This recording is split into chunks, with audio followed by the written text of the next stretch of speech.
गुराई बोल बचन श्रवण सुखदाई।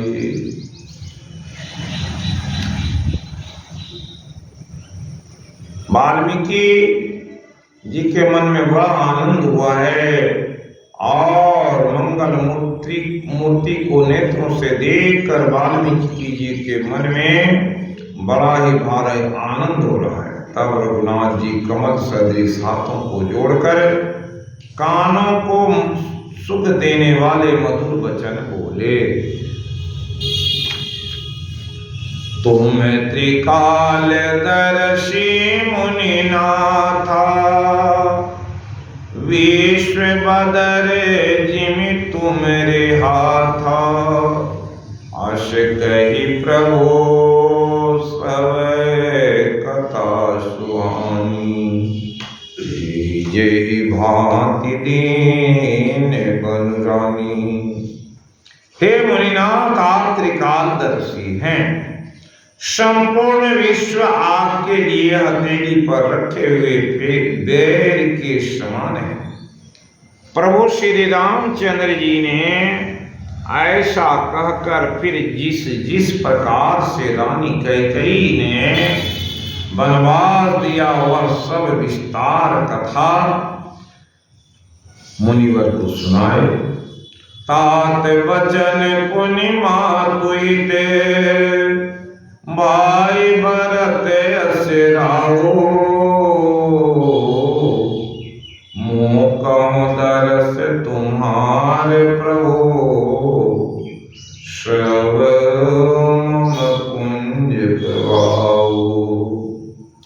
देखी पाए मुनिराय तुम्हारे भय शोकित सबो सुफल हमारे। अब जहाँ राउर आय सुदोई मुनि उपदेश न पावे कोई। हे मुनिराज आपके चरणों का दर्शन करने से आज हमारे सब पुण्य सफल हो गए, हमें सारे पुण्यों का फल मिल गया। और जहाँ आपकी आज्ञा हो और जहाँ कोई भी मुनि उद्योग को प्राप्त न हो। मुनि तापस चिन्ह ते दुख लाए ते नरेश बिनु पावक दई। मंगल मूल विप्र परितोषु दाहे कोटि कुल हो सुर रोषु।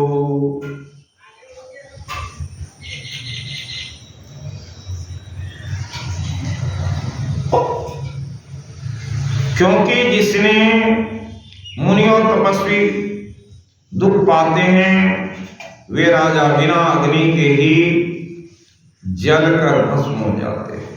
ब्राह्मणों का संतोष सब मंगलों की जड़ है और भूदेव ब्राह्मणों का क्रोध करोड़ों कुलों को भस्म कर देता है। और से जिए जानी कहिए सोई शेर सौमित्री सहित जह जाऊं। तह रचि रुचि परन तृणशाला।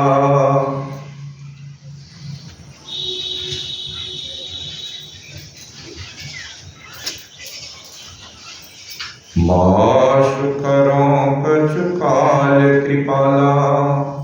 ऐसा हृदय में समझकर वह स्थान बतलाइए जहाँ मैं लक्ष्मण और सीता सहित जाऊं और वहां सुंदर पत्तों और घास की कुटी बनाकर हे दयालु कुछ समय निवास करूं। सहज सरल सुनी रघुवर वाणी साधु साधु बोले मुनि ज्ञानी। कस न रघुकुल की तुम्हें पालक संतत सुति सेतु।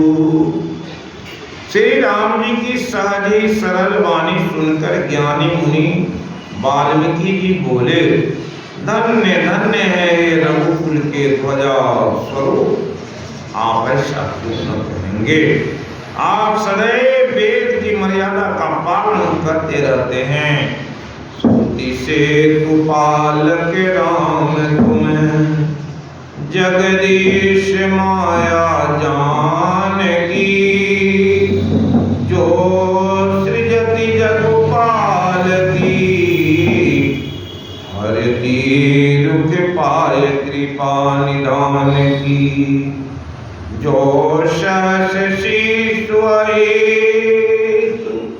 मैदर लखनऊ सचराचर धनी। सुर काज धरि नर राज तनु चले, दलन कल निशिचरयनी। हे राम, आप वेद की मर्यादा के रक्षक जगदीश्वर हैं और जानकी जी माया हैं, जो कृपा के भंडार आपकी रूप पाकर जगत का सृजन पालन संहार करती हैं। जो हजार मस्तक वाले सर्पों के स्वामी और पृथ्वी को अपने सिर पर धारण करने वाले, वही चराचर के स्वामी शेष जी लक्ष्मण हैं। देवताओं के कार्य के लिए आप राजा का शरीर धारण करके दुष्ट राक्षसों की सेना का नाश करने के लिए चले हैं। राम स्वरूप तुम्हारे, बचन गोचर बोधि पर। अविगत कथय पारने, तिने तिनि पे निगम कह। हे राम, आपका स्वरूप वाणी के अगोचर, बुद्धि से परे, अव्यक्त, कथनीय और पार है। वेद निरंतर उसका नीति नीति करके वर्णन करता है। यहाँ वाल्मीकि जी के बारे में सभी जानते हैं कि वाल्मीकि जी भगवान राम के जन्म के पहले ही वाल्मीकि रामायण की रचना की और फिर भगवान ने जन्म ले लिए। वो आगे की कथा ब्रह्मा जी मुझसे पूछे कैसे लिखें। बोले जो लिख दिए, अब उनकी जो साक्षात प्रत्यक्ष लीला हो रही है उसको देख के लिखें। ऐसे महामुनि जो भगवान राम को जानते हैं, इसलिए कहे, हे प्रभु, आपका स्वरूप जो है वो ब्रह्म का है। आप क्या कर रहे हैं कि जब पेखन तुम देख निहारे, विधि हरि शंभु नचाव निहारे। तेउ न जाने मर्म तुम्हारा, और तुम्हीं को जान निहारा। सोई जाने जे देव जनाई, जानत तुम्हीं तुम्हीं होई जाई। तुम्हारी कृपा तुम्हीं रघुनंदन, जानहि भगत भगत उर चंदन। कहते हैं कि आप संसार में किस तरह से आए हैं। आप ब्रह्मा विष्णु और शंकर को भी नचाने वाले हैं। जब वे भी आपके मन को नहीं जानते, तब और कौन आपको जानने वाला है। और वही जान सकता है जिसे आप जनाने की चेष्टा करते हैं, जिन पर कृपा करते हैं। वैसे ही भक्त के हृदय में आपकी वो छवि प्रकट हो रहती है। बलिहारी वाघट की जागट प्रकट होए, चिदानंद में दे तुम्हारी। विगत विगार जाने अधिकारी, नर तनु धरऊं संत सुर का जा। अब कहूँ करूँ जैसे प्राकृत राजा। आपकी देह चिदा आनंदमय है। आप प्रकृति जनक मंच महाभूतों की बनी हुई कर्म बंधन युक्त त्रिदेह विशिष्ट माइक नहीं। उत्पत्ति विनाश बुद्धि क्षय आदि सब विकारों से आप रहित हैं। इस रहस्य को अधिकारी पुरुष ही जानते हैं। आपने देवता और संतों के कार्य के लिए ही नर शरीर धारण किया है और प्राकृत राजाओं की तरह से करते हैं और करते रहते हैं। राम देख सुनि चरित्र तुम्हारे अजर मोहि बोध होई सुखारे। तुम जो काम करम सब साचा अजस काचिए तस चाहिए ना था। हे राम, आपके चरित्रों को देखकर सुनकर मूर्ख लोग तो मोह को प्राप्त होते ही हैं, ज्ञानी जन सुखी होते हैं। आप जो कुछ कहते करते और सब सत्य है, क्योंकि जैसा स्वांग भरे वैसा ही नाचता भी हो। इस तरह से भगवान के बारे में वाल्मीकि जी कह रहे हैं। आप तो मनुष्य का देह धर करके नर लीला कर रहे हैं और इस लीला को कौन समझ सकता है। इसलिए भगवान की लीला को समझने के लिए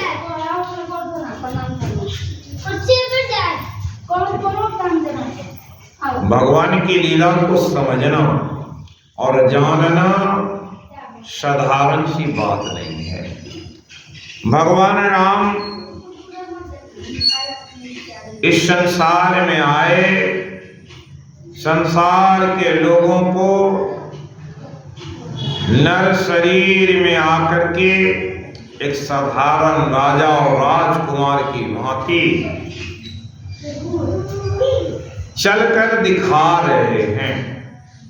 अब कहाँ गए हैं? वाल्मीकि जी के आश्रम। और वाल्मीकि जी तो त्रिकालज्ञ हैं, सब कुछ जानते हैं, फिर भी भगवान ऐसी मर्यादा में हैं कि बहुत सारे लोगों को पता नहीं चलता ये ब्रह्म स्वरूप है। अरे तेरे मन की बातें न जाने मेरा कान्हा तेरे बिना कौन। सारा जीवन सब कुछ है मेरा कान्हा तेरे बिना। भगवान की स्थिति देख करके भगवान पूछ रहे हैं वाल्मीकि जी से, पूछो मोय गिराओ कहाँ, मैं पूछत सकुचाऊं। जन होता देव कही, तुम ही दिखाओ ठाऊं। भगवान जिस रूप में अपने को छुपा करके वाल्मीकि जी से कह रहे हैं, भगवान अपने को दिखा रहे हैं कि कैकेयी हमें वनवास भेज दिया है और उसी वनवास को हम लोग काट रहे हैं। वाल्मीकि जी जान रहे हैं कि आप वन में क्यों आए हैं और वन में आने का कारण क्या है। नर तरु धरे संत सुर काजा, अकाहूं करऊं जस प्राकृत राजा। आप संतों के कल्याण के लिए, देवताओं के कल्याण के कार्य के लिए इस रूप में हैं। और भगवान फिर भी अपनी मर्यादा का उल्लंघन नहीं कर करके कहते हैं कि हमें वो जगह बताइए जहां पर्णकुटी बना करके शांति ढंग से रह सकें। तो इसी पर वाल्मीकि जी पूछते हैं, कहते हैं, पूछो मोहि की रहो कहाँ, मैं पूछत सब चाहूं। हे राम, आप जो मुझसे पूछ रहे हैं, हम तो साधारण से एक ऋषि हैं, लेकिन आप तो ब्रह्म के स्वरूप हैं, सब कुछ जानने वाले हैं। जानो देहु कही तुम्हें दिखाओ ठाओ। हे राम, आप बता दीजिए कि आप कहाँ नहीं हैं। सभी जानते हैं जब पृथ्वी देवताओं के साथ भगवान से प्रार्थना करने गई थी, उस समय में बात आई थी, भगवान शंकर बोले थे, हरि व्यापक सर्वत्र समाना होहि प्रगटे।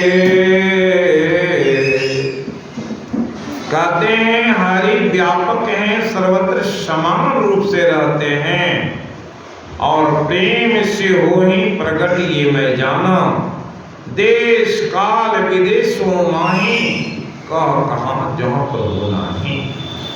और वही बात अभी वाल्मीकि जी कह रहे हैं, ये प्रभु आपसे कौन सा जगह खाली है, वह जगह बता दीजिए, तो उसी जगह को आपके रहने के स्थान बता दे।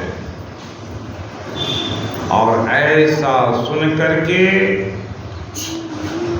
वाल्मीकि जी भी मर्यादा का पालन करते हैं और भगवान के रहने के स्थान का निरूपण कर बताते हैं कि हे भगवान, आप रहेंगे कहाँ। सोनी मुनि बचन प्रेम रस साने,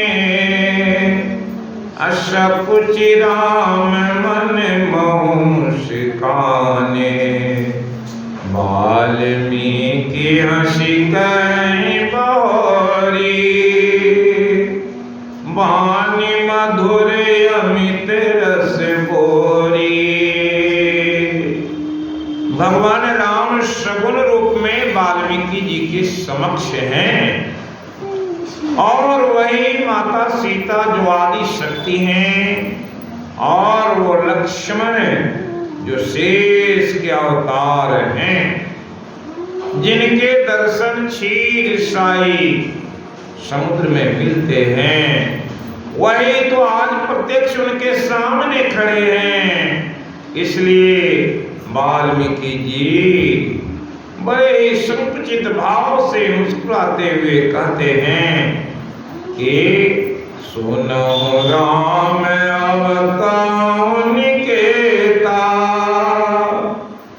जहाँ बसहूँ सिए लखन समेता। जिनके श्रवण समुद्र समाना, कथा तुम्हारे शोध शरणाना। मरहि निरंतर होहि न पूरे, अतिन के ही तुम कहूँ गिरि दूरे।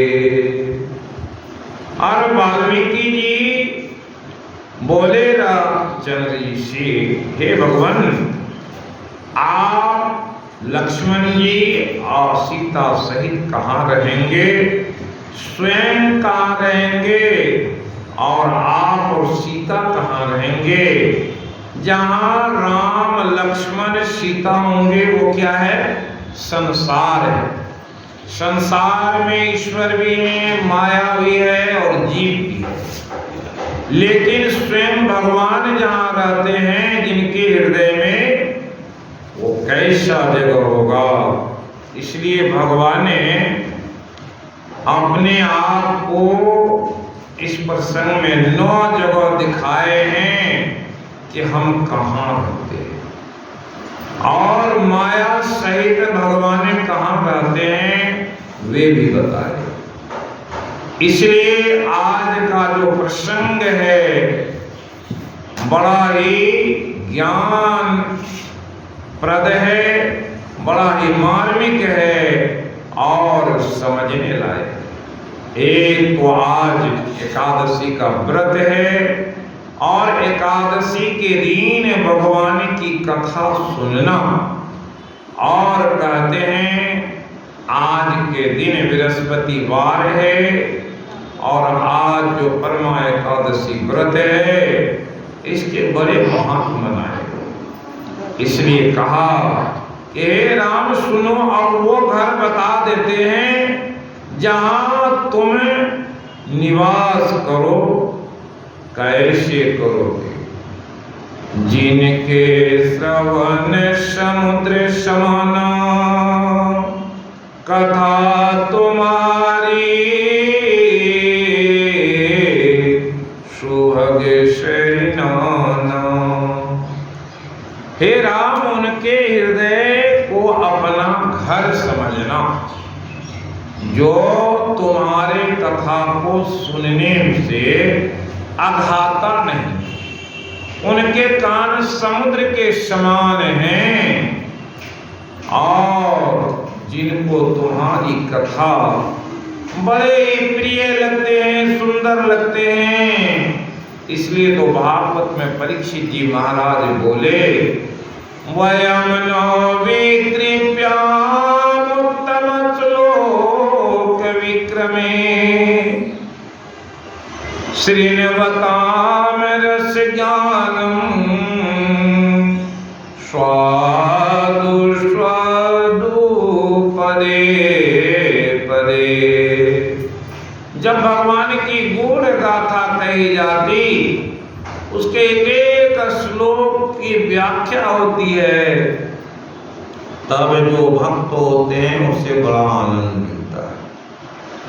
और ऐसे जिसको आनंद मिलता है वो कभी भगवान की कथा से तृप्त नहीं होते, वे राम कथा के अधिकारी कहलाते हैं। इसलिए कहे ऐसे जिनके श्रवण की शक्ति है वो उनके तुम हृदय में निवास करो।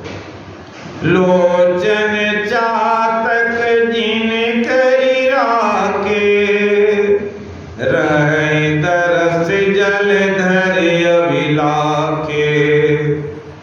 लोचन चातक के जैसे, चातक पक्षी कैसी है? जो कहते हैं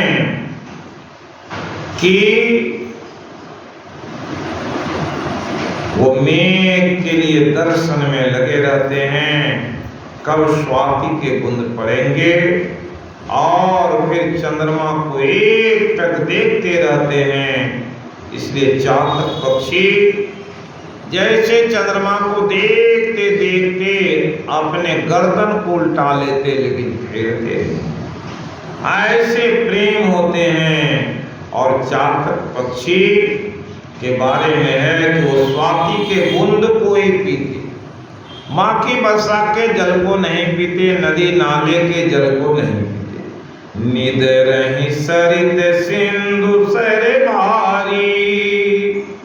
जिसने नदी का जल, समुद्र का जल और कहीं भारी भारी झीलें हैं उसके जल को भी नहीं पीते। इन सारे जलों से परहेज कर लिया।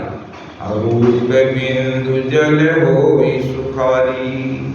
और उस स्वाति के बूंद के लिए वो हमेशा तरसते रहता है, कब वो बूंद पड़ेगा कि वो हमारे अंदर जाए तो हमारे जो चित्त है वो ठंडा हो जाए।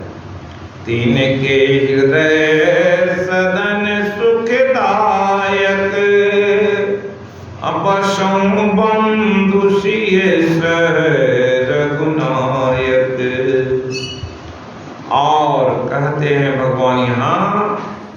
कि जिसने ऐसे चातक पक्षी के जैसे अपने आंख को बना लिया है। हम लोग मंदिर में जाते, कहीं देवता के दर्शन करते हैं, कितनी देर गए, थोड़ी सी देर देखे तो थक गए, आंख बंद कर लेते। जब देखना चाहिए देख नहीं पाते। ये कौन देखता है? जिनकी आत्म दृष्टि खुल गई है, उस आत्मा से परमात्मा के जो दर्शन करने वाले होते हैं, वही तो रूप बिंदु जल होई सुखारी। उस रूप को अपने मानस पर उतार लेते हैं। उस दिन सुनाए थे तिरुमालिशे की कहानी। तिरुमालिशे दक्षिण भारत के एक ऐसे नीच जाति के व्यक्ति हुए जिनको मंदिरों में जाने नहीं दिया जाता था और मंदिर में नहीं जाने देते, ब्राह्मण लोग उसके विरोध करते थे। एक संत ने कहा, तिरुमालिशे तो मेरे पास आना, तुम्हें निहाल कर दूंगा। वही तिरुमालिशे को वो ज्ञान दे दिया था किस तरह से तुम्हारे अंदर जो एक तीसरी आंख है, वो तीसरी आंख गीता के 15वें अध्याय में सुनाया गया है। तत्पदम तत्परिमार्गितव्यम यस्मिन् गता न निवर्तन्ते भूयः तमेव चाद्यं पुरुषं प्रपद्ये यतः प्रवृत्ति प्रसृता पुरानी। के तीसरी आंख है, वो सबके पास में है, लेकिन सबों की आंख बंद है, क्योंकि सभी मनुष्य को पता नहीं कि हमारे पास जो तीसरी आंख है वो कैसे खुलेगा। ये शिव नेत्र है, ये सुषुम्ना है। ये तीसरी आंख को कोई कोई बिरले ही संत के पास जब जाते हैं तब ये आंख खुलता है। गीता में कहा ये आंख उन लोग के खुलते हैं जो धर्म पर चलते हैं। उसकी परिभाषा दिए कि वैसे लोग कैसे होते।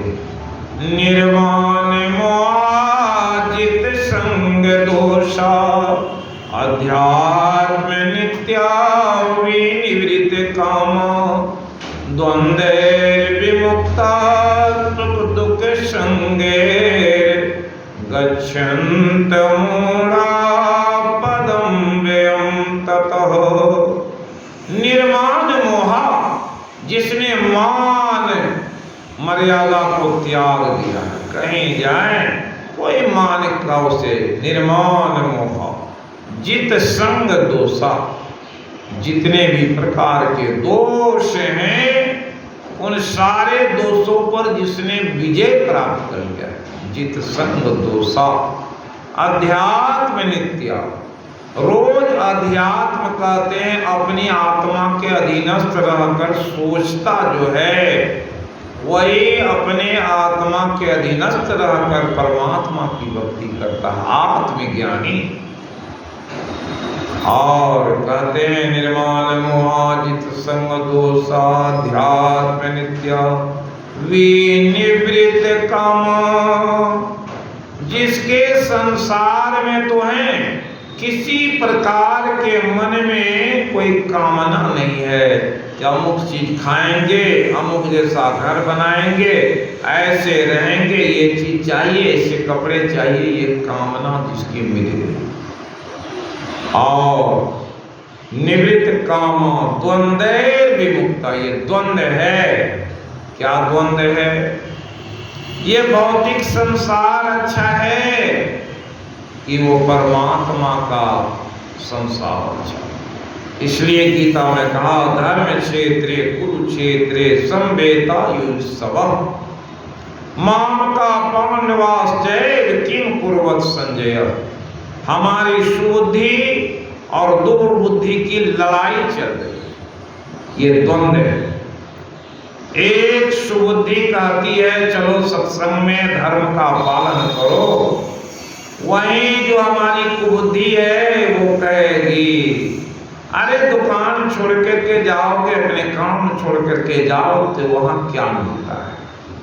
ये दुर्बुद्धि और सुबुद्धि के ऐसे खेल चल रहे हैं, उसे जो समझ जाता है वही सब कुछ कर पाता है।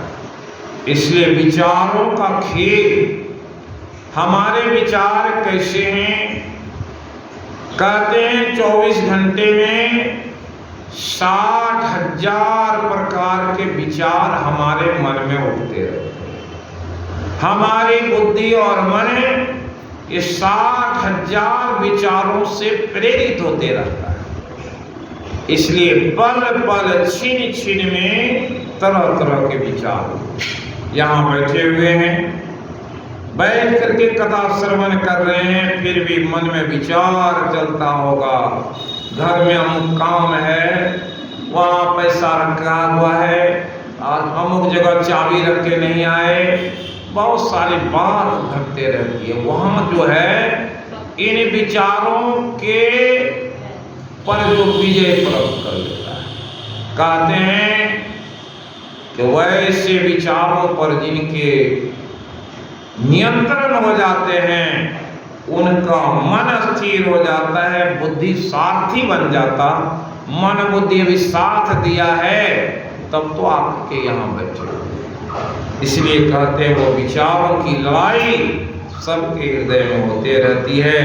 कहा कि जिनके लोचन आंख परमात्मा के दर्शन के लिए, संतों के दर्शन के लिए जिनकी आंखें तरसती रहती है, ऐसे ही भक्तों के यहाँ कौन रहते हैं? भगवान राम, सीता और लक्ष्मण तीनों के निवास कहे कि वो जो उनके जो घर हैं सदन सुखदायक, उनके घर जो है वो सुख प्रदान करने वाले। वो ऐसा घर है जहाँ सुख हो। कौन से घर में सुख होता है? उस घर का नाम है वैकुंठ, जहाँ कोई कुंठा नहीं है, किसी प्रकार के मन में भेद नहीं आता। उस वैकुंठ में जो जाता है, उस वैकुंठ में कैसे भाव बनते हैं। ठीक उसी बात को कहा, जिनके सुनने की शक्ति ऐसी है, जो भी कथा उसको सुनने के लिए वो तैयार है। आंखें उस परमात्मा स्वरूप को देखने में एक टक लगी हुई है, एक पलक भी नहीं झपकता। इसलिए कहा मम गुण गावत पुलक शरीर, अगद गद बहे नयन बह नीरा। सुने, पिछले प्रायण में जब भगवान माँ के पास, सुमित्रा जी के पास में गए और माँ से विदा लेना चाहते हैं, 14 वर्ष की बात है, और माता किस तरह से उनकी घबराई हुई है, लेकिन धर्म की मर्यादा के पालन के लिए भगवान राम जा रहे हैं। माता ने अपने धीरज धर ली और सोचा अगर थोड़ा सा भी हम अश्रु की धारा तेज कर देते हैं तो ये पुत्र पर कहीं असर न पड़ जाए और पिता के वचन के पालन में ये रुक न जाए। इसलिए माता ने कहा कि हम ये नहीं कहेंगे तुम बन जा रहे हो तो मुझे भी देते जाओ, ये बाधा हो जाएगी। हम ये नहीं कहेंगे कि तुम प्रजा की रक्षा करो, तुम पिता के वचन का पालन करो। इसलिए धर्म पर चलना क्या है? आगे कहते हैं जसु तुम्हारे मानस विमल, हंस निजीहा जासु, मुक्ताल गुण गण चुने, राम बसुहितासु। यहाँ भगवान कहते हैं वाल्मीकि जी भगवान से, हे भगवान आप उनके कहते हैं किनके हृदय में बसेंगे। जसु तुम्हार मानस विमल, मानस कहते हैं जो आपकी चेतना है, जिनकी चेतना निर्मल होती है और उसके जैसे जीव कैसे होते हैं। कहते हैं कि जिनके जिह्वा पर कपिल देव की माता बोली हैं, यत जिह्वा अग्रे वर्तते नाम तुभ्यम, जिनके जीव पर सब समय आपका नाम होता है प्रभु, तो आप उसको तुरंत ही जगत में तार देते हैं। कैसे, किसको तार दिए? तो कहे सुपच को आपने किस तरह से तार दिया। यत्र जिह्वा अग्रे वर्तते नाम तुभ्यम स्वदो अपि शवनाय कल्पते। कुत्ता खाने वाला नीच जाति का वो सुपच को कहा, उसको भी आप क्षण भर में महान बना दिए। क्यों? जब युधिष्ठिर ने पूछा कि घंट नहीं बजा, तो युधिष्ठिर को आंख दिए और दिखाए कि जो लोग आए, जितने संत आए, कोई संत नहीं। जो आने वाला है उसका नाम स्वपच है, जिसे तुमने नहीं बुलाया। और जब स्वपच को बुलाया गया तो स्वपच को लोग कैसे जाने? आए, भोजन किए और घंट बज गया। और जैसे ही घंट बजा तो क्या हुआ? एक बार बजा, बड़े सब लोग आनंदित हुए, दूसरा बंद। अरे बंद कैसे हो गया?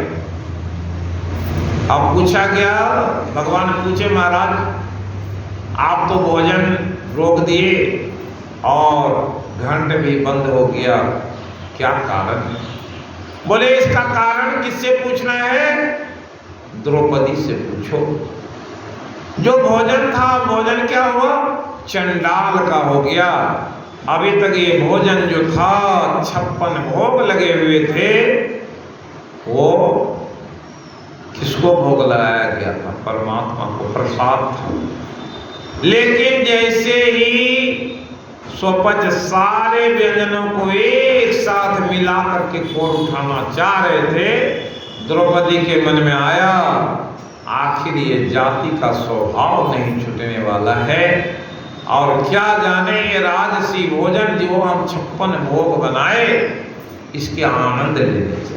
लेकिन सब आनंद को तो समाप्त कर दिए। तभी ही स्वपच के हाथ रुके, घंट बोलना बंद। सभी लोग जान गए। पूछा, द्रौपदी बताओ क्या भाव तुम्हारा? अरे भाव क्या मन में आया? ये 56 भोग को जब ही मिला दिए, तभी मन में भाव आया कि जाति के जैसे, उस जाति की बात जैसे मन में आई, तो वहां स्वपच कहाँ चला गया? नीच जाति का। अभी तक वो ब्रह्म था, इसलिए कहा यत जिह्वा अग्रे वर्तते नाम तुभ्यम। और रामचरितमानस में कहा, जाना चै गुण गति जेऊ और नाम जपें जीव जो। किससे नाम जपेंगे? जो अपने जिह्वा से नाम को जपेंगे। तो भगवान कहते हैं कि अगर जाना चाहे हो गूढ़ गति जेऊ सो जानई, तो कैसे जानेंगे? नाम जीह जपी जानई तेऊ। और नाम जीव से जपेंगे। कैसे जपेंगे? जब वैसा नाम जपेंगे, हरे राम राम राम हरे हरे,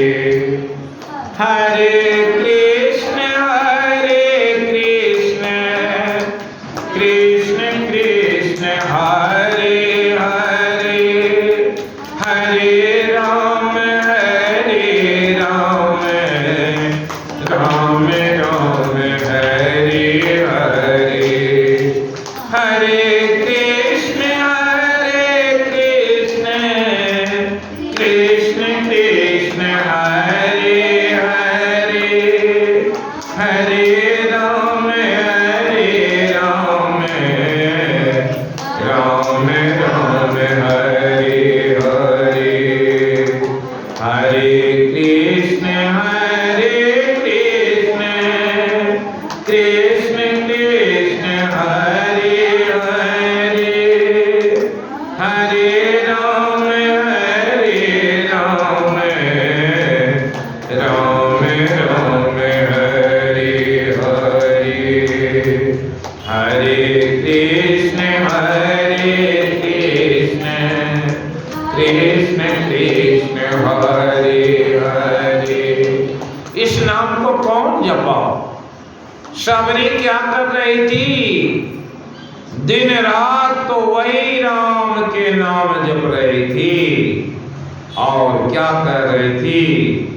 इसी तरह से जो राम के नाम लेंगे, श्री राम जय जय राम, श्री राम जय जय राम, श्री राम जय जय राम।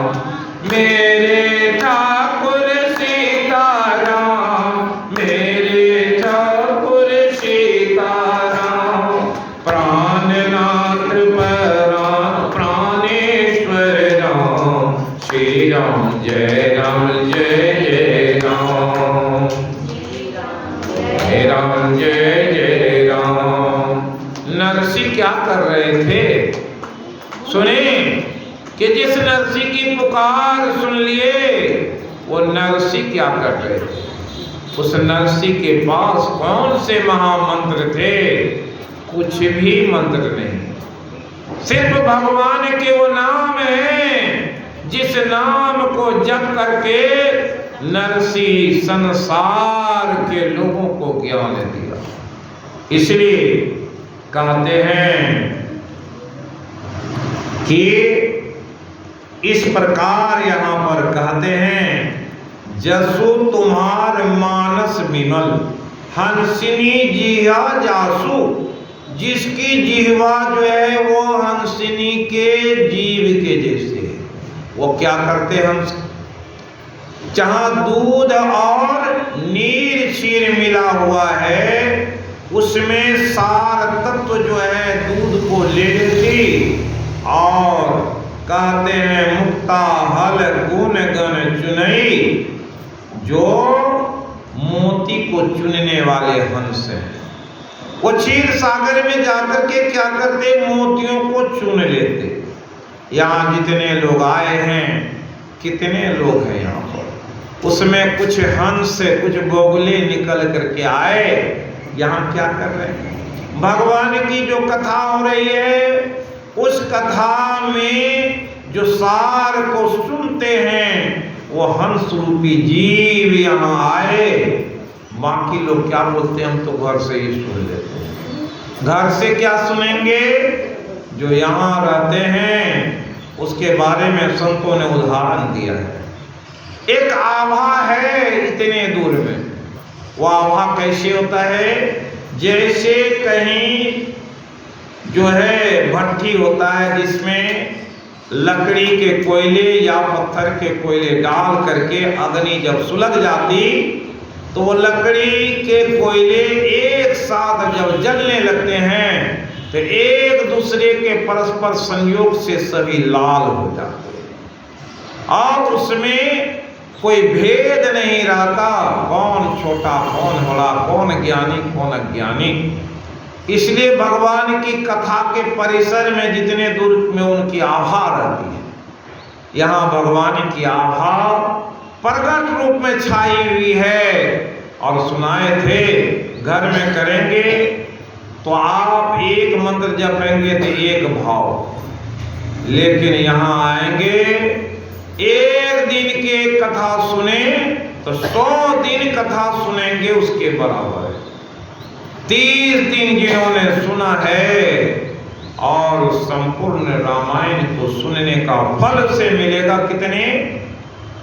100 बार सुनते तो ये 100 बार का फल मिलेगा। इसलिए जो लोग ज्ञानी हैं, चालाक हैं, कौन नहीं अपने धन को 100 गुना करना चाहते, इसलिए 100 गुना करने के लिए यहाँ आए हैं। तो वही मुक्ताल गुण गण चुनई राम बसहु हिय तासु। हे राम, वाल्मीकि जी कहते हैं, हे राम, ऐसे भक्त के हृदय में आप बसिए। वहां कौन नहीं है? माया नहीं है। और शेष जी कौन सी क्या है? शेष भगवान जो हैं वो भी नहीं।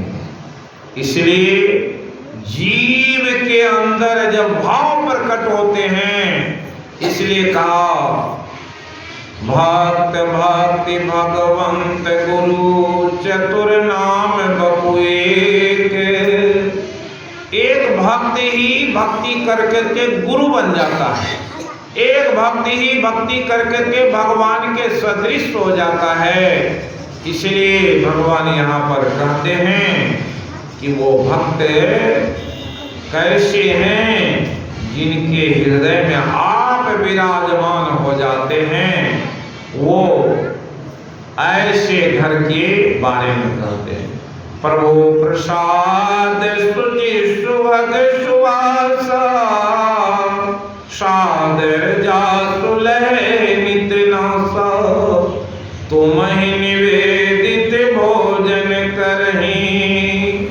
प्रभु प्रसाद पट भूषण धरही शीश नवहि सुर गुरु तुझ देखी प्रीति सहित करी विनय अभिषेकी कर नित करई राम पद पूजा राम भरोसे हृदय नहीं दूजा।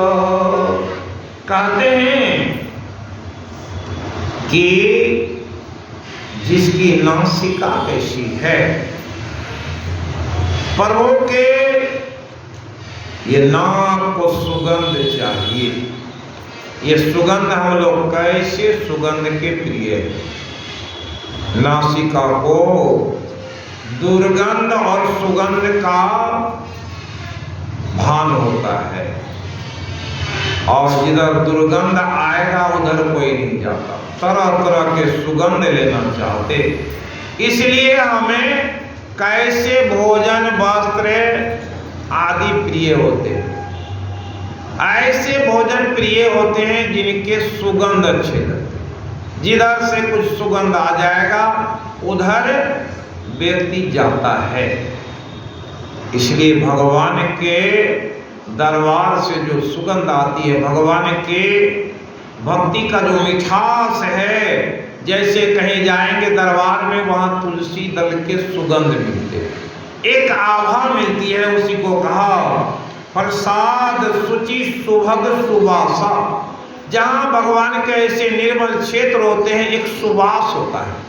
वहाँ जो एक वासना भगवान की होती है, उसके जो सुगंध होते हैं, उस जगह जाएंगे मन को हर लेने वाला होता है। वैसे जिनके अंदर भाव जगते हैं और उस प्रसाद को ग्रहण करते हैं, थोड़े से प्रसाद के भी सुगंध ऐसे होते हैं। जब अयोध्या जाई, रामनवमी में गए, वहाँ एक इतनी अच्छी सुगंध लग रही थी, जिधर भी जाते थे वो रमणीक लगता था, मन आनंद है। क्यों? क्या हर जगह धूप दीप के सुगंध और तरह तरह के वो निर्मल सुगंध जब लगते हैं तो मन जो है उस मकरंद को पाने के लिए आनंद विभोर हो जाता है। कहते हैं शीश नवहि सुर गुरु द्विज देखी। वैसे भक्तों के सिर कब नपते? देवताओं के पास में, गुरुजन के पास में, संत के पास में, माता पिता के पास में जिसके सिर झुक जाए, बड़ों के पास में जिसके सिर झुक जाते हैं, किसके सिर झुकते? जिसके अंदर में ज्ञान होती है, जिसके स्वभाव में वो शालीनता और नैतिकता का भाव होता है, वही तो सदाचार का पालन करता है और बड़ों के सामने झुक जाता है। जैसे झुके उस दिन सुनाए थे कि पिता के आशीर्वाद का क्या फल है, माता के आशीर्वाद का क्या फल है। ऐसे व्यक्ति के जीव की बड़ी ही सराहना की गई और कहते हैं राम भरोसे हृदय नहीं टूटा। उस व्यक्ति को हे प्रभु आपके अलावे किसी की भरोसा नहीं है। इसलिए भगवान वैसे व्यक्ति के प्रिय होते हैं और उनके हृदय में रहने के लिए भगवान वाल्मीकि जी कहते हैं ऐसे व्यक्ति के हृदय में रहिए। एक बार भगवान चले संसार की ओर और देखा एक बूढ़ी माता कुछ आटा जमा की थी जिससे एक मोटी रोटी बन रही थी और गए उनके यहाँ, बोले माता कुछ खिलाओ, बड़ी भूख लगी है। वो माता बोली बेटा थोड़ी देर रुक जा, रोटी बन रही है, थोड़ी देर रुक जा। भगवान रुक गए। वो तभी रोटी को उलट पुलट कर रही थी। एक ही रोटी उनके पास में थी, भिक्षाटन करके लाई थी और उस रोटी को जैसे ही ताव लग गया लेकर के दौड़ी आई हुई। भगवान देखे एक रोटी और भगवान ने बड़े सहज से उसे स्वीकार किए और बोले अब ये बूढ़ी रहने लायक नहीं है, इसका शरीर आज ही छूट जाए। पार्वती जी बोली वो तो सर्वस्व आपको दे दी, तो उसको अभी ही आप आशीर्वाद दीजिए कि अब ये शरीर छूट जाए। भगवान बोले कि बताएंगे। गए एक बड़े सेठ के यहाँ और जाकर बोले कुछ खिलाइए, बड़े भूखे हैं। वहां पर सब बोले अरे 2 बज गया है, 2 बजे कहाँ से भोजन मिलेगा, आइए समय पर आइए तो भोजन मिल जाएंगे, अभी तो सब समाप्त हो गया। भगवान बोले इनके धन को 16 गुना बढ़ा दिया जाए, 16 गुना धन हो जाए। उनके 16 गुना धन हो गए। जब पूछे पार्वती माता, जो बूढ़ी के पास रोटी था खिलाया तो उसको तुरंत मार दिया और इससे धनवान को आप 16 गुना कर दिए, इसका क्या कारण? बोले कि ये कहाँ जाएगा, इनके पास अगाध संपत्ति है। एक भजन के माध्यम से कहा ये नाली के कीड़े हो, इसलिए कहा कि बहुत लोग मानते हैं कि इतना दीजिए जामे कुटुंब समाए, मैं भी भूखा न रहूं और साधु न भूखा जाए। लेकिन लोग क्या मानते हैं, इतना धन दीजिए कि हमारा सब कुछ रहे, लोगों को कुछ नहीं दे। लोगों की भावना ये होती है। तो उसे क्या करते हैं, पूरे परिवार सहित कीड़े बना देते हैं। नाली में बहुत सारी सुविधा, खाने पीने रहने सहने बहुत सारी सुविधा है, तो कहे कि उसको नाली का कीड़ा बनेगा। और वो माता जिसे शरीर छूटा उसको बैकुंठ भेज दी। क्यों? एक रोटी के लायक उसके पास अन्न था, वो भी सर्वस्व दे दिया। भगवान बुद्ध के पास एक माता आई और वह एक सेब उससे मिला था, बड़ी भूखी थी, सेब को थोड़ा थोड़ा खाते हुए आई और आधा खा ली थी और भगवान के पास में आए और वो सेब उनको पकड़ा।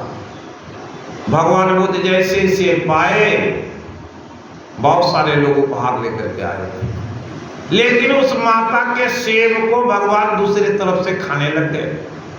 सब देखे, भिक्षु समझ में नहीं आया कि ये बूढ़ी माता जूठे सेब ला करके दी, खाती हुई आई है, इनको पकड़ा दिया और उस पागल के सेब को ये भी खाने लगे।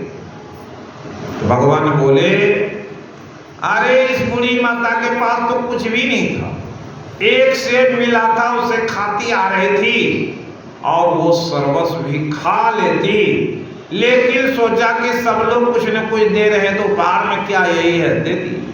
इसलिए उनके प्रेम की प्रकाष्ठा जो है वो सबसे ऊंची हो गई, इसलिए मैंने उस सेब को खाया, नहीं तो वहाँ उसका क्या होता, अवमानना हो जाता। इसलिए भगवान जो है ऐसे भक्तों से रीझ जाते हैं।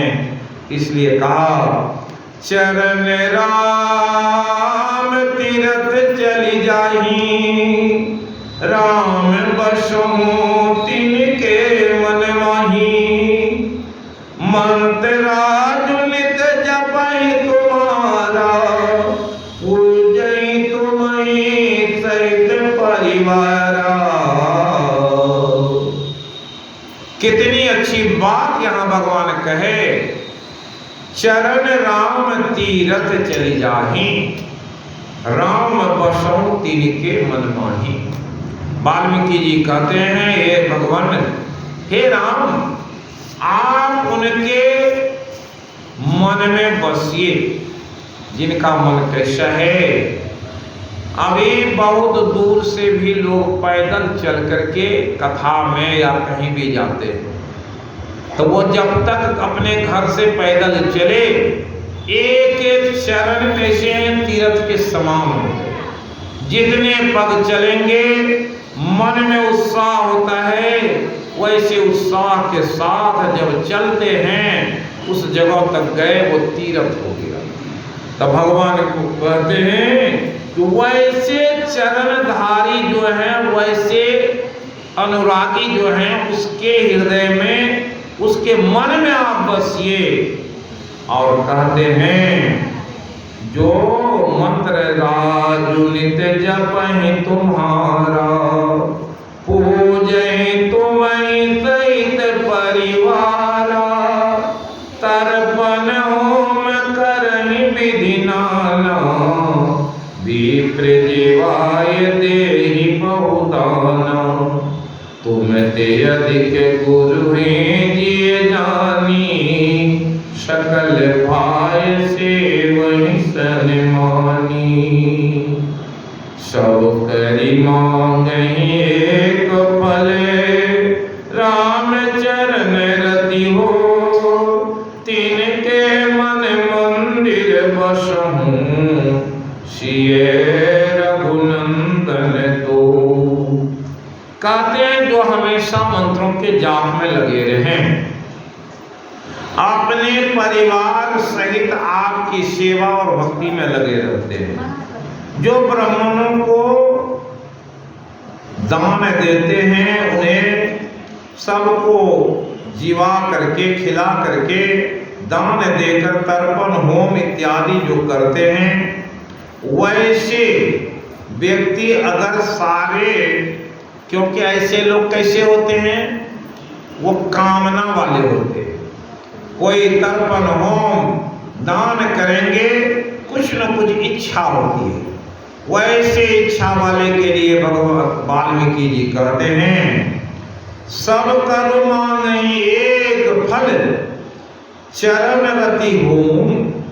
वैसे लोग कहते हैं हे भगवान, हम पर कृपा बनी रहे, हमारे धन जन परिवार सुखी रहें, हमारे व्यापार अच्छे चलते रहें, और इसलिए बहुत तरह के कर्म करते हैं। और वैसे लोगों के कहे कि उनके मन मंदिर बसहूं, उसके मन में कौन कौन बसेंगे, तो माया सहित आपके वास होंगे, वहाँ आप होंगे, और सिय रघुनंदन दो, वहाँ राम लक्ष्मण और सीता जी तीनों का निवास हो। सुनाए थे 14 जगह बताए, जिसमें अभी 2 जगह आ गया है कि जहाँ भगवान को बसने के लिए कहते हैं कि जहाँ तीनों बसे, और भगवान कहाँ कहाँ बस रहे हैं उसके बारे में भी सुन चुके हैं। अभी 9 जगह का वर्णन आएगा। काम को है मद मानन मोहा, लोभन क्षोभन राग न द्रोहा, जिनके कपट दम्भ नहीं माया, तिनके हृदय बसहु रघुराया। पूरे परिवार में सभी भक्त हैं, सभी भक्त समान नहीं होते। कोई कोई भक्त होते हैं जिनके हृदय में, इसलिए कहा बलियारी वा घट की, जहाँ घट प्रगट होए। वैसे व्यक्ति, वैसे भक्त को कहे काम को मद मान न मोहा, जिसके अंदर में कामना नहीं, किसी प्रकार का को कहते हैं डाह नहीं है। मद, बहुत बड़े भक्त हैं, कलमाला फेरने वाली माता के बारे में बताए थे, उसके अहंकार था। मान, बहुत सारे लोग सोचेंगे कि हमको आमंत्रित करेगा तब हम कथा में जाएंगे, तो वो मान चाहते हैं। तो जब कोई उसे जाकर के आमंत्रित करके बुला के लाएंगे तब आएंगे। मान न मोहा, किसी प्रकार का उससे ये नहीं है कि हमको कुर्सी पर क्यों नहीं बैठाया, कि इस चटाई पर बैठा दी, तो ये मान नहीं है। लोभ न क्षोभ न राग न द्रोहा, उसे किसी प्रकार का लोभ नहीं है। और अगर यहाँ आए प्रसाद मिला तो नहीं मिला तो कोई क्षोभ भी नहीं है, गए प्रसाद भी नहीं दिया। और राग और द्रोह कहते हैं, जिसके अंदर में राग हो जाता है, द्रोह कैसा है कि बहुत सारे लोगों के मन में राग कैसे उत्पन्न होता है और द्रोह, ये दोनों चीज द्वंद्व है। इसलिए गीता के वह श्लोक को सुनाते हैं, इच्छा द्वेष समुत्थेन द्वंद्व मोहेन भारतो सर्वभूतानि सम्मोह सर्गे यान्ति परन्तपः। इच्छा और द्वेष ये दो बड़े शत्रु हैं, वही राग और द्रोह है। किसी को राग है कि अमुक आदमी वहां जाएगा तो हम नहीं जाएंगे, वहां कौन कौन जाते हैं, अमुक अमुक लोग जाते हैं, तो वो कहेंगे हम वहां नहीं जाएंगे। तो ये बहुत लोगों को, बहुत आदमी से द्रोह है। तो ऐसे लोगों के अंदर में भक्ति के भाव नहीं बने। कहते हैं जिनके कपट दम नहीं माया, जिसके अंदर में कोई दम नहीं है, कोई माया नहीं है, ऐसे लोग जो हैं, जो सकल कामनाहीन, क्या कहें, मन कर्म वचन से भक्ति करही निष्काम, तिनके हृदय कमल में सदा करो विश्राम। ये भगवान की वाणी है, उत्तरकांड में है। यहाँ पर कह रहे हैं वाल्मीकि जी कि जिनके ऐसे हैं जो भक्त आपके, उनके हृदय में आप हे रघुनाथ जी आप निवास कीजिए। सबके प्रिय सबके हितकारी, दुख सुख सरि से प्रशंसाकारी, कहीं सत्य प्रिय वचन विचारी, जागत सोवत शरण तुम्हारी, तुम ही छाड़ गति दूसरी नाही, राम बसहु तिनके मन माही। और यहाँ पर जो कहे कि हे राम, सबके प्रिय सबके हितकारी, जो सबके प्रिय और सबके हित के लिए वो व्यक्ति हमेशा वो भक्त चाहता है, किसी का कल्याण ऐसा नहीं हो कि हमारे चलते किसी को दुख हो जाए। सुख हो दुख हो, प्रशंसा हो, कोई गाली दे, सबके लिए समान भाव रखा है।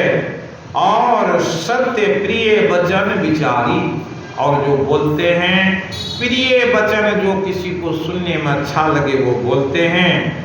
जागत सोवत शरण तुम्हारी, जो जागे या सोए हमेशा आपके शरण की अनुभव करते हैं, वैसे जो व्यक्ति हैं उनके मन में सदा आप निवास कीजिए। एक पंडित जी थे, वो भगवान के पूजा पाठ में ऐसे लगे रहते थे कि सुबह से शाम तक उसको कभी फुर्सत नहीं।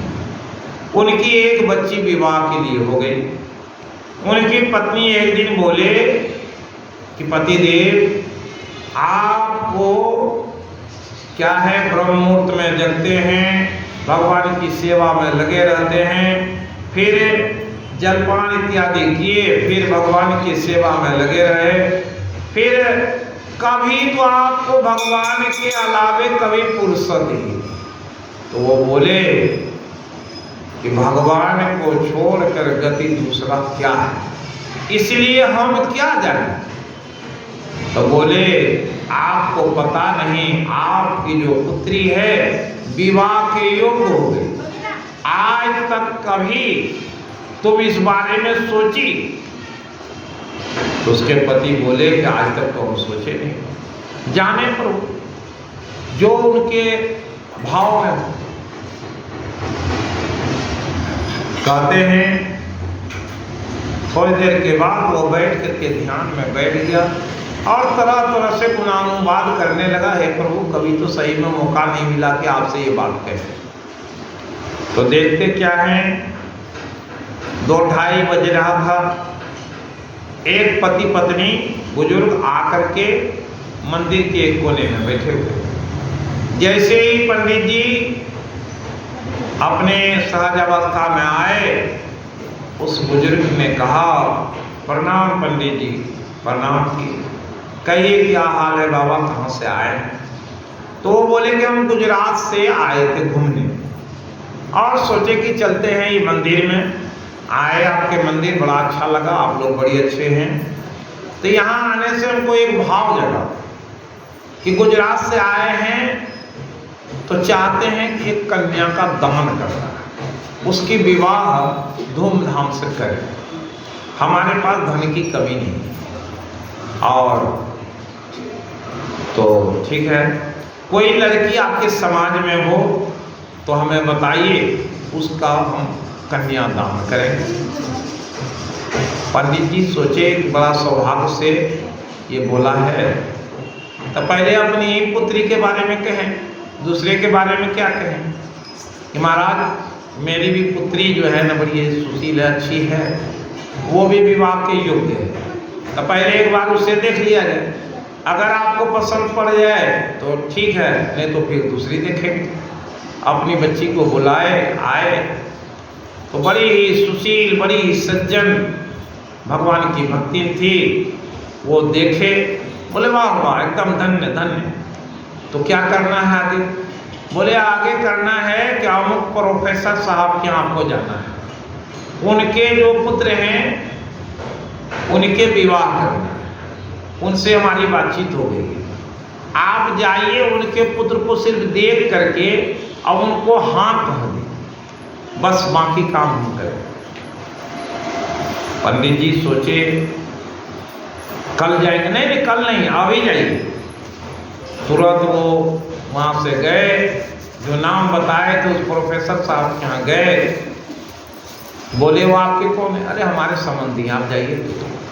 वहाँ गए, उनके पुत्र को देख करके सब चीज़ देखे, अरे तो वहाँ पैसा वाला है, बहुत सारी चीज़, सब सुविधा सुसज्जित है, क्या कहना है। ऐसे घर में अगर हमारी बेटी चली जाए तो स्वर्ग में चले जाएंगे। जय हो प्रभु, भगवान के नाम का स्मरण करते, गुणगान करते हुए लौटे। माँ बाबा मिले तो फिर उनको कह दिए कि नहीं ये बहुत अच्छा है, अगर हो जाए धन्य धन्य। बोले मस्त धन हो गया, हम चाहते हैं लगन दिखाते हैं, तुम भी लगन दिखा लो, जो नज़दीक में लगन हो वो जल्दी कर दो क्योंकि उनको लौटना। और वैसे ही लगन पंडित जी देखे, उस लगन को धर दिए और उस लगन में बड़े धूमधाम से शादी ब्याह संपन्न हो गई। कभी उनकी चेतना में नहीं दिया कि ये जो आदमी है ये उस आदमी का कौन लगता है। ये बात उस आदमी से पूछें। दूसरी बात उसके हृदय में नहीं आने दिए कि टेलीफोन नंबर अपना बता दीजिए, कहाँ निवास करते हैं वो जगह का पता बता दीजिए। भगवान की लीला कैसी होती है। उनके बेटी के विवाह बड़ी धूमधाम से कर करके संपन्न कर दिए और संपन्न कर करके और वो व्यक्ति बोले कि हमारे धन्य भाग, आपकी बेटी का हमने कन्यादान कर दिया, चाहते थे हमारी भी छाती जुड़ा और चले गए। दूसरे दिन तीसरे दिन पंडित जी को मन में बात आई, अरे सब बात तो हुआ, इतना काम वो व्यक्ति किया, तो प्रोफेसर साहब को पूछे नहीं कि वो कब जाने वाले हैं। पंडित जी के जब मन में बात आई, दौड़ करके उनके यहाँ गए, ए समधी साहब, वो जो संबंध हम लोग के जोड़े वो आपके रिश्ते में कौन थे? अरे भाई वो रिश्ते में कौन थे? वो तो ऐसे अनजान आदमी आए थे, आप ही के तरफ से आए थे, हमसे बोले और बहुत सारी बड़ाई सुनाए, तो हम लोग तैयार हो गए। भगवान के हम लोग भी भक्त हैं और बड़ी सुशील भक्ति नाम की बेटी मिल गई, तो हमको भी अच्छा लगा और विवाह हो गया। वो गए कहाँ? बोले उसी दिन आए, तो आज तक कहाँ लौट के आए? अरे लौट करके नहीं आए, बोले गुजरात से हम आए हैं। अब तब इनके दिमाग का पर्दा खुला कि हमने जो प्रार्थना किया भगवान तुरंत सुन लिए, और भगवान आ करके ही विराजमान थे कि देर नहीं। क्यों? भगवान को सुनने में देर नहीं लगती है, वो देई क्या करते हैं? देई फल सद्य प्रकट प्रभाव। जब कोई भक्त होता है और उसे अनुभव होता है कि जब भगवान की कृपा प्राप्त होती है तो समझ में आ जाता है कि भगवान किस तरह से पूरा करते हैं। इसलिए यहाँ पर कहे कि जिनको तुम्हें छाड़ी गति दूसरी नाही, राम बसऊं तिनके मन माही। उसके मन में विराजमान जिसके रहते हैं, हमेशा नाम के जप में लगा रहता है और परमात्मा के स्मरण करने वाले भक्त के हृदय में तो स्वयं भगवान बैठे रहते हैं। जननी समझा नहीं पर नारी, अधनु पराव विष से विष भारी। जो पर नारी को माता के समान और दूसरे के धन को विष के समान समझता है, जे हर सही पर संपत्ति देखी, अदुखित होहि पर विपत्ति विसेखी।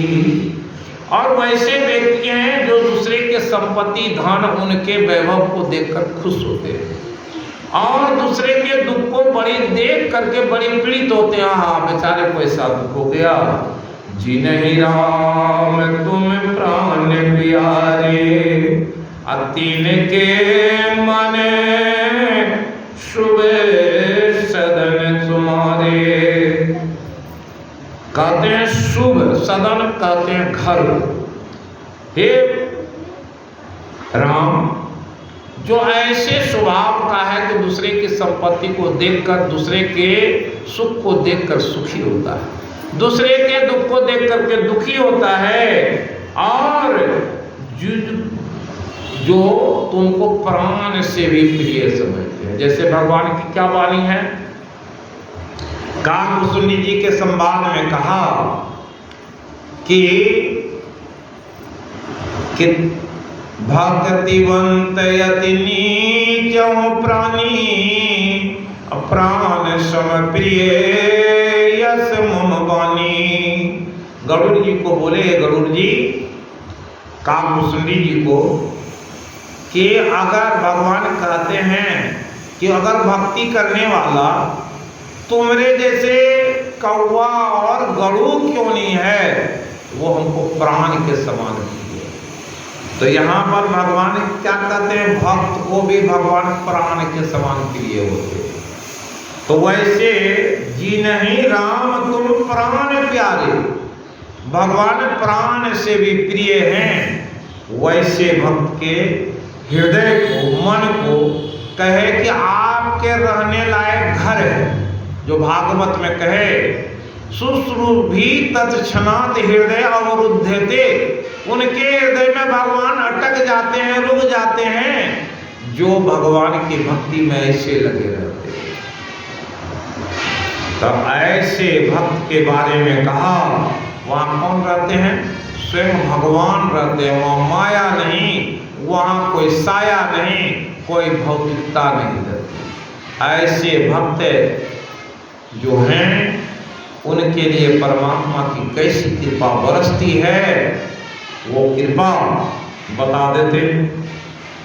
एकादशी का दिन था, द्वादशी आने वाला है। एक हलवाई जिलेबी छान रहा था और बताए कि एक पहाड़ी पर वो संत रहते, उधर से उतरे कि कोई थोड़ा सा कुछ दे देता तो हम पारण कर। तो नीचे उतरे तो देखे जिलेबी छन रहा है, तो सोचे कि थोड़ा सा जिलेबी, कोई एक जिलेबी नहीं मांग रहा था। वो बोला कि भाई थोड़ा सा तुम कुछ दे दो, हम जो है ना द्वादशी का पारण कर दें। तो हलवाई बोला, अरे मूर्ख, अभी तो हम कढ़ाई चालू ही किए और तुमको क्या सुझा? अभी गोनी बट्टा कुछ नहीं हुआ, तुरंत मांगने आए, अभी कुछ नहीं मिलेगा। वो देखा कि द्वादशी बीत जाएगा, उसके छनोटे पर से हाथ डालना चाहा, तो वही छनोटा लेकर के वो उस पर प्रहार कर दिया। और वो संत भगवान पर ये कर दिए कि प्रभु आप ही जाने।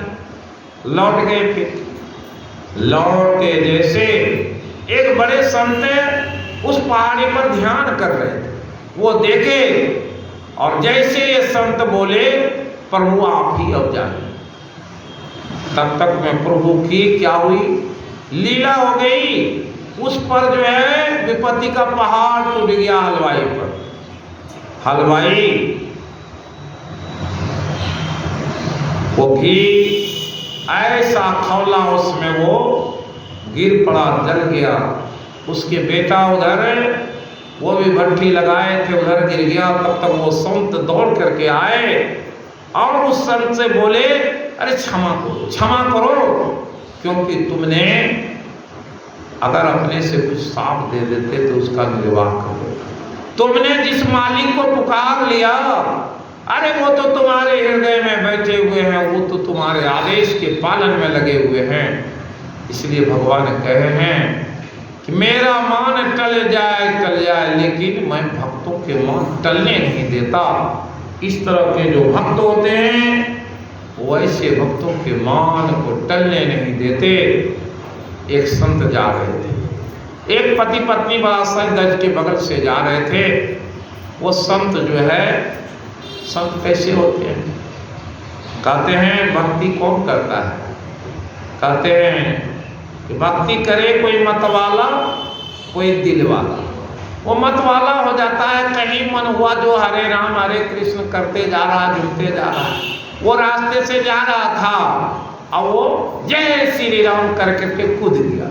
वो कूद जो गया ना, मन में आया उद्वेग, और बगल से जा रहा था वो, तभी बारिश हुई थी, थोड़ा सा जल था, वो जल छिटक करके उस पत्नी पर पड़ गया। उसकी पत्नी पर जैसे ही पड़ा, वो युवक देख करके गुस्से में आया, उस संत को दो चार चाटे लगा, अरे तुम देख करके नहीं चलते, और चल दिए। जैसे ही आगे बढ़े, भगवान ने उस पर कुपित हो गए। कहते हैं वो तो निराले थे, अपने मस्ती में जा रहे थे, चले गए।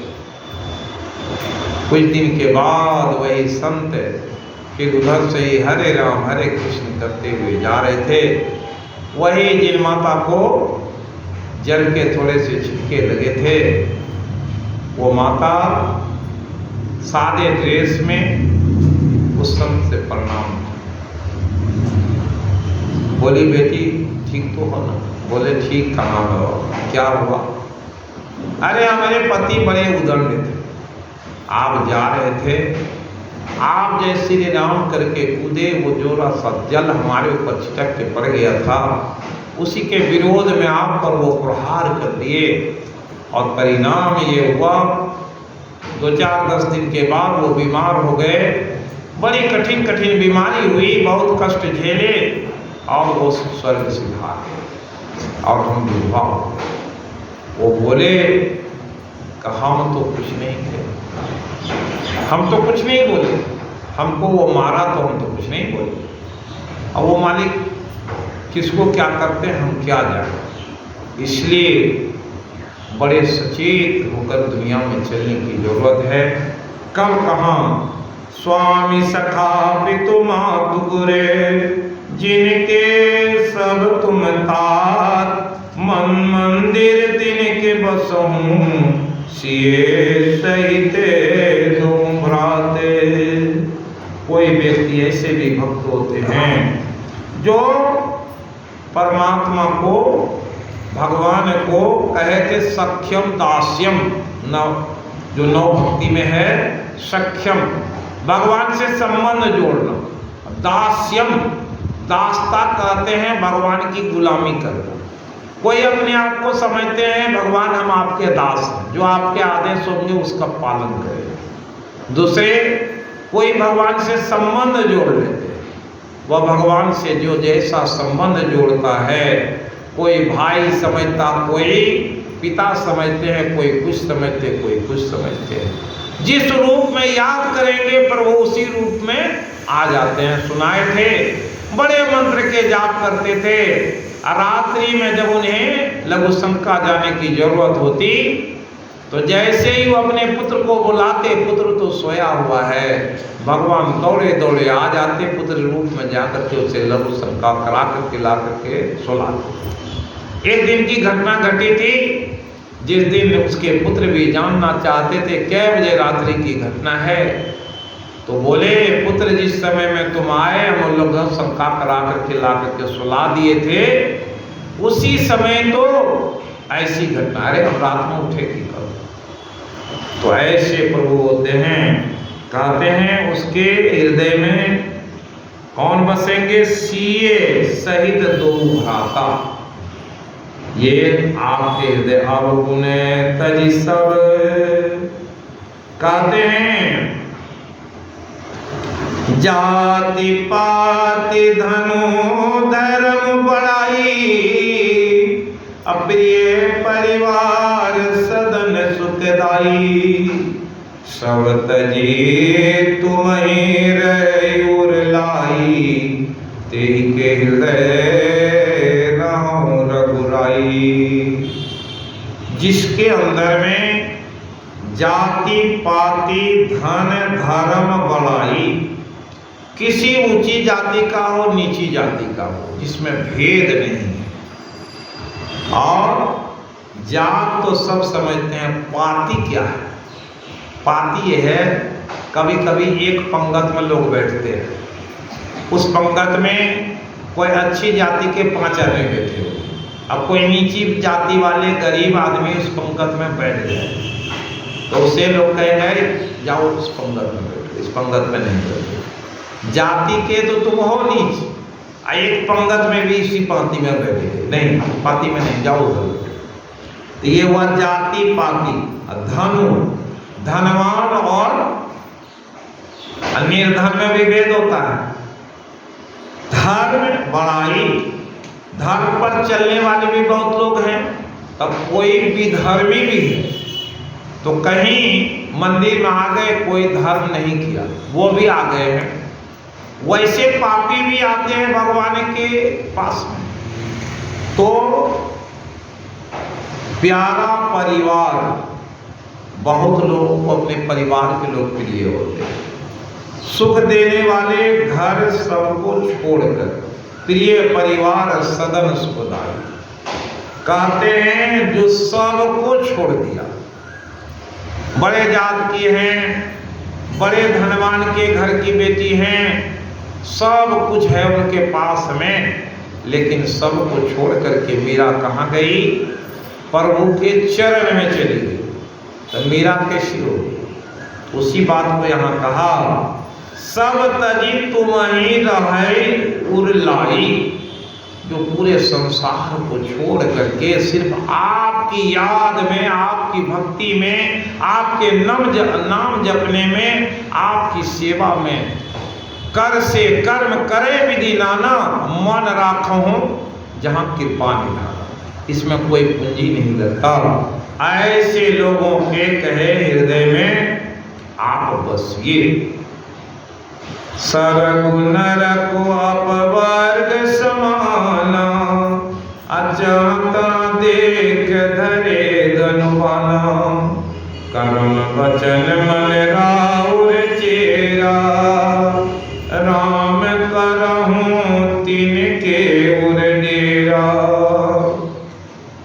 और उर कहते हैं हृदय को, और डेरा क्या कहते हैं? जैसे कोई आदमी यहाँ आवे और उसको 5 दिन रहना, तो किसी के यहाँ जो रहेंगे तो डेरा डाल देंगे, तो वही डेरा।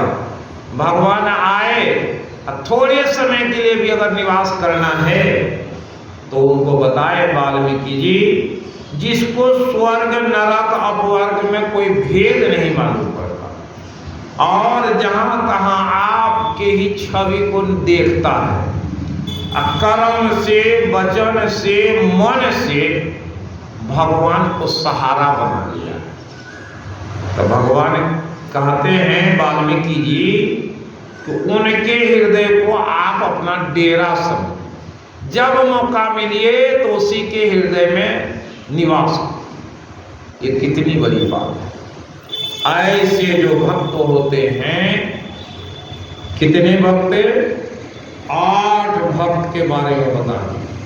तो 8 जगह निवास बताए और इसी में 5 और 9वां जगह बता रहे हैं। कहाँ है 9वां जगह? ये बड़ा ही उच्च कोटि की बात कही गई है। जाहि न चाहिए कबहु कछु, सब लोग इस पंक्ति को गा लीजिए कम से कम। जाहि न चाहिए कबहु कछु, तुम सन सहज सने, बसहु निरंतरता तुमने, सुराउर निज गेह। जाहि न चाहिए कबहु कछु, तुम सन सहज सने, बसहु निरंतर तार सुमने, सुराउर निज गेह। क्या है? जिसको कभी भी जाहि न चाहिए कबहु कछु, कभी कुछ नहीं चाहिए और भगवान से सहज सने। सहज सने कैसा होता है? सने तो सबको है। सहज सने है कि जब आँख खुली, जब कभी मन रात्रि में भी नींद टूटा, तो जो भगवान के दर्शन करते हैं सबसे पहले उसे भगवान की याद आती है। जब भगवान की याद आती है सहज सने, ऐसा किसे होता है? किसी माता को या पुरुष को किसी से प्रेम हो जाता है, जब कभी उसके नींद खुलेंगे अपने प्रेमी की शक्ल उससे सामने होती है। मीरा को कौन दिखाई पड़ता? वही सूरतिया रे नैनन से नाही टरे। ये भजन में एक गाय है कि सूरतिया हो नैनन से नाही टरे। यह सूरतिया मतलब सूरत ख्याल जो न मरे न जरे, तो वो ऐसा कैसे क्यों आता है? मोहिला की लगन गुरु चरणन से, चरण बिना कछुए नहीं भावे, जग माया सब सपनन की। ये मीरा बाई गाई का हमको जो है लगन लग गई है। किससे? गुरु से, परमात्मा से। उसके चरण के अलावे हमको संसार का कुछ नहीं भाता है। भव सागर सब सूख गए हैं। कोई मंत्रों के जाप बहुत करेंगे, भक्ति करेंगे, ये भव कहते हैं संसार को, और इसे सागर की संज्ञा दी गई।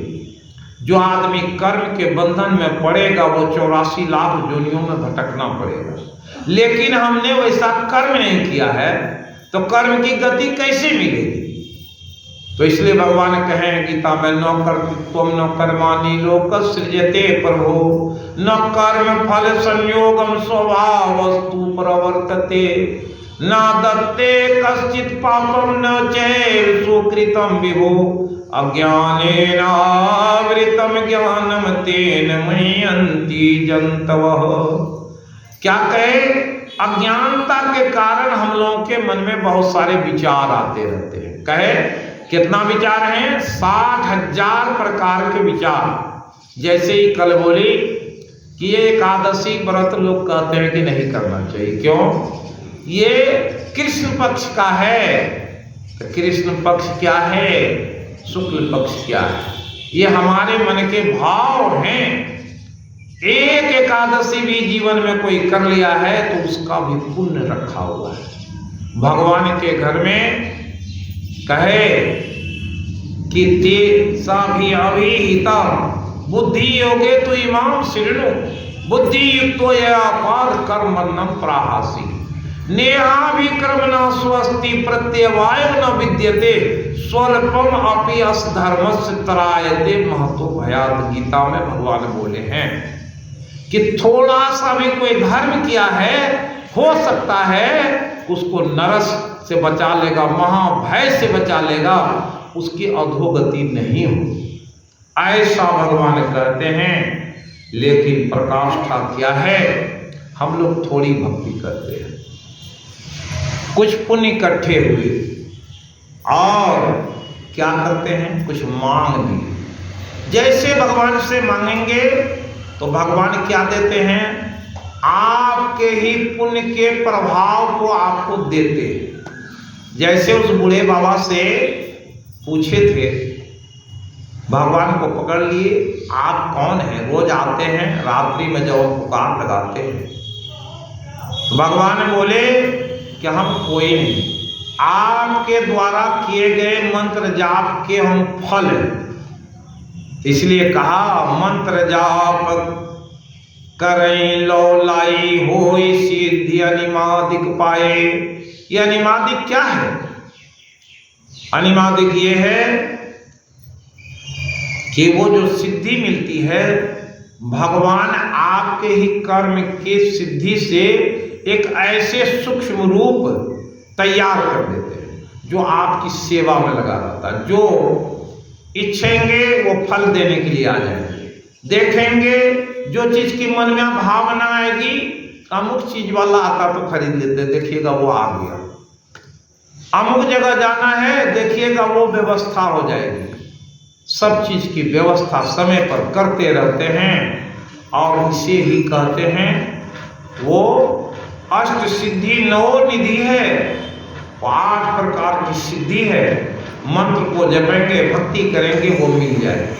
लेकिन वो कब घट जाती है? जब कहीं आए और भक्ति करते हैं। छोटा सा बच्चा बीमार है, तुरंत कहते हैं हे प्रभु, हे राम, हे गुरुजी, हमारे बच्चे ठीक हो जाए, ऐसी कृपा करो। तो आपके पुण्य के ही भाग करके उसमें चले जाते। आप जो कमाया था वो खर्च होते। घर में कमाई के पैसे रखे हुए हैं, बच्चे बीमार होते तो क्या करते?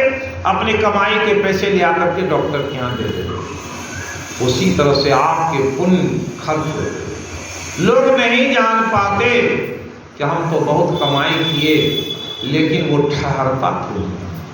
बहुत सारे लोग सोचते हैं भक्ति इतना करते हैं, कुछ मिलता नहीं। कैसे मिलेगा? इस बात को वो जानता नहीं है, इसलिए उसके समझ में नहीं आता। एक संत से पूछे, हम तो भक्ति बहुत करते हैं महाराज, लेकिन कहाँ कुछ हो रहा? वो संत बोले एक बाल्टी लाओ। वो बाल्टी लाए, उस बाल्टी के पेंदे में कुछ छेद कर बोले अब इससे कुआं से जल निकाल। जल निकालता था तो निकालते निकालते कितना हो गया? जल्दी निकाला तो आधा बचा, थोड़ा सा सुस्ती किया तो थोड़ा सा बचा। का यही गति है। तुम जितनी इकट्ठा करना चाहते हो, भक्ति भी ऐसी कमाई है, उस कमाई को संयोग करके रखना चाहिए। लेकिन कहाँ कहाँ बह जाता है ये सभी को ये छिद्र दिखाई नहीं पड़ता। क्या है, थोड़ी सी बात हुई तुरंत भगवान से मांग लिए, तुरंत पुकार लगा दिए, तुरंत ये कर दिए। एक पाव मिठाई चढ़ाया और 10 डिमांड कर दी, क्या हुआ, समाप्त। जितनी की कमाई नहीं उससे ज्यादा कर्ज ले लिए, इसलिए कर्ज नहीं लेना है। जो ऐसे करते हैं यही विधि मुनिवर भवन दिखाए, बचन सप्रेम राम मन भाए। कामुनि सुनहु भानुकुल नायक, आश्रम कर्म समय सुखदायक।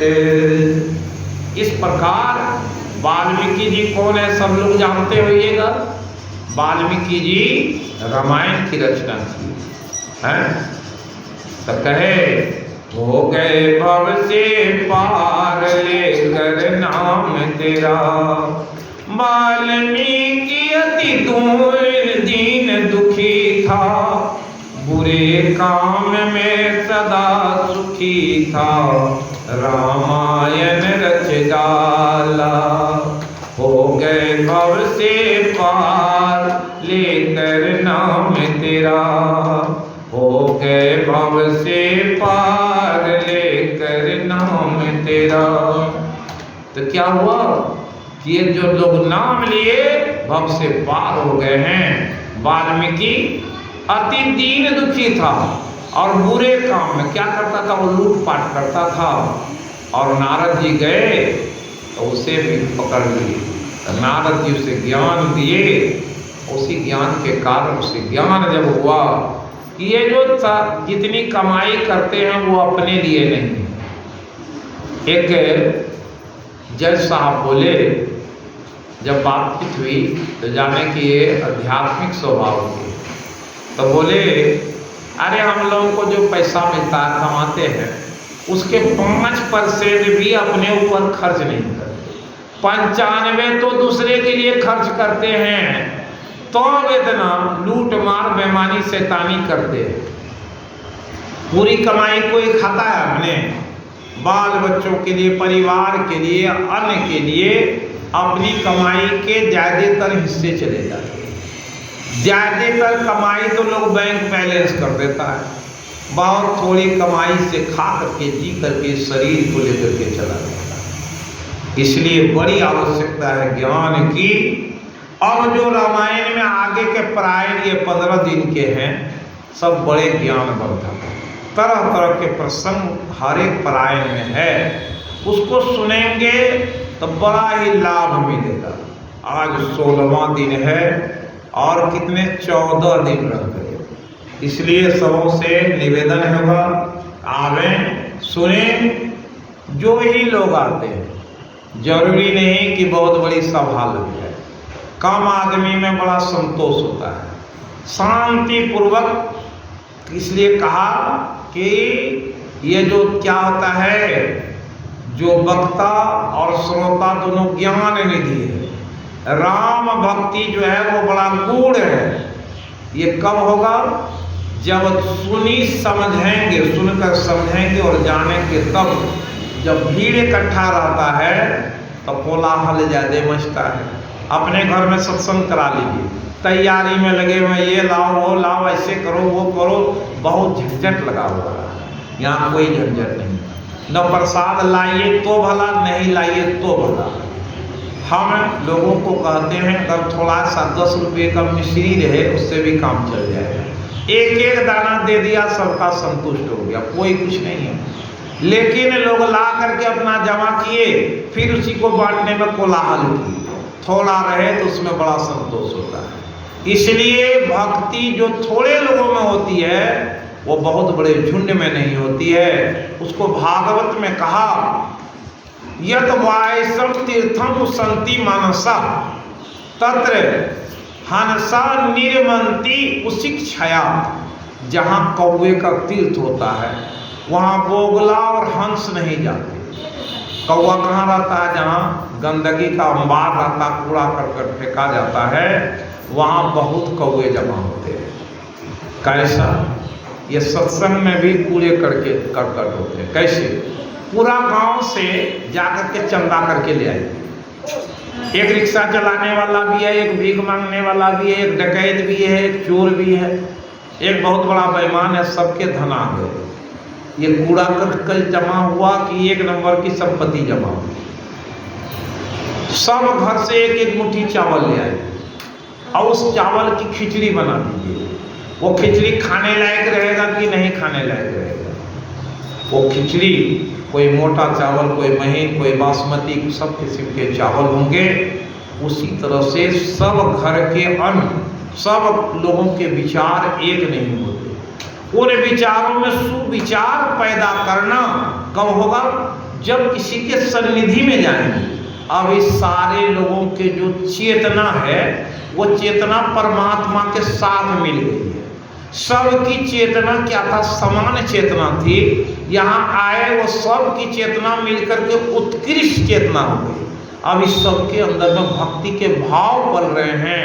उस भाव से जो भावित होता है, सबके हृदय में अभी परमात्मा विराजमान है। किसी को अभी कोई चिंता नहीं होगी कि हमारा रुपया बिछावन पर छूट गया, ये बात का याद नहीं है। एक व्यक्ति बोला हमसे कि सोना खरीदे। हम बोले कि इस जन्म में हमने सोना नहीं खरीदा, न किसी से मांगा। क्यों?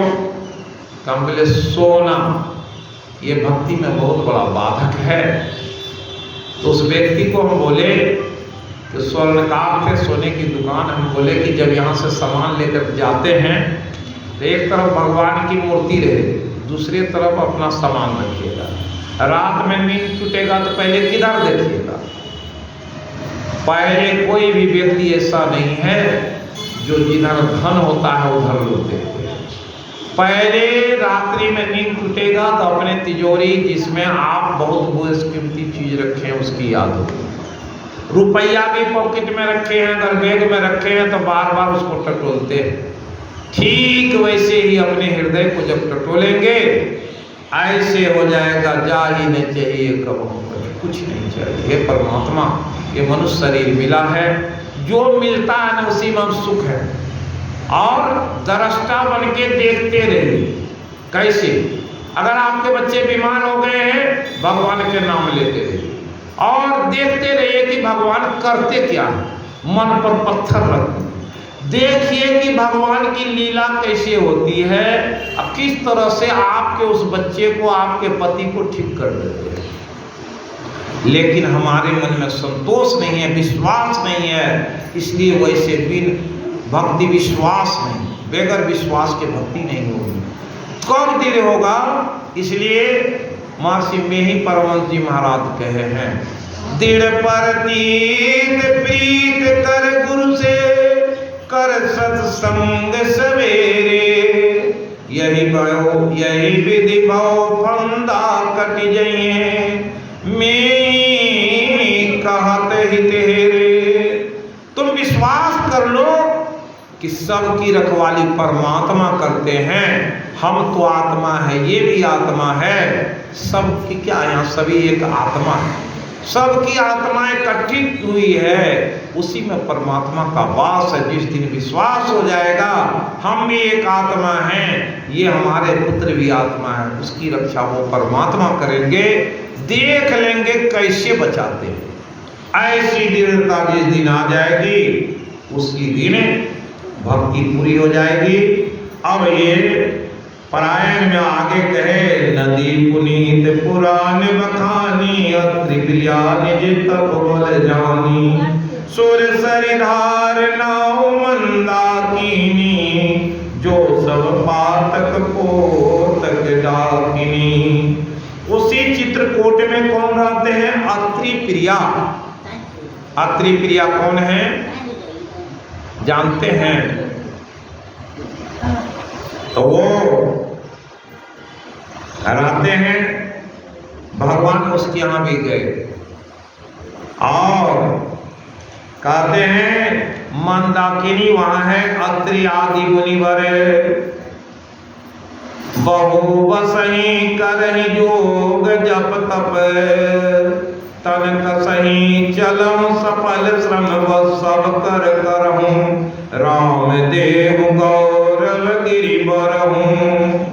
इस प्रकार कहते हैं भगवान चित्रकूट में निवास करने लगे हैं। चित्रकूट महिमा अमित कहीं मां मुनि गाय आय नहाय सरित भर शीर समेत दो भाई।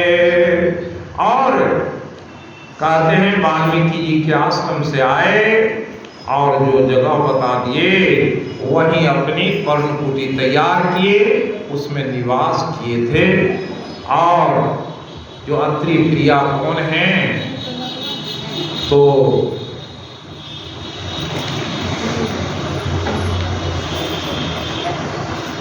वो कल के कथा में सुनाएंगे। आगे कहते हैं भगवान की कथा बड़ी रमणीक है। आज एकादशी है, आप लोग उस दिन बोलते थे कथा कहेंगे।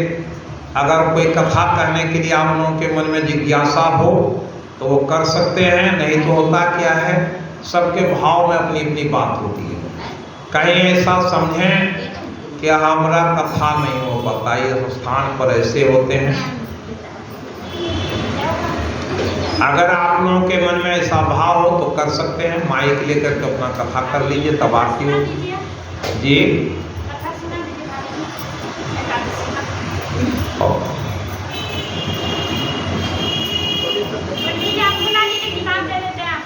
दीजिए।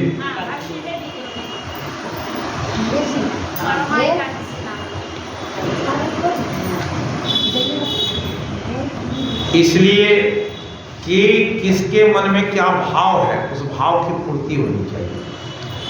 क्योंकि आज का जो एकादशी है वो बड़ा ही महात्म वाला है।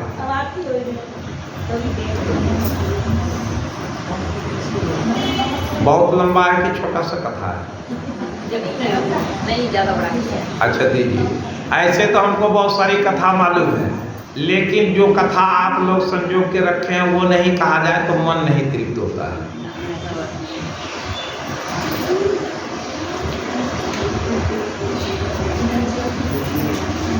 श्री राम जय राम जय जय राम, श्री राम जय राम जय जय राम, श्री राम जय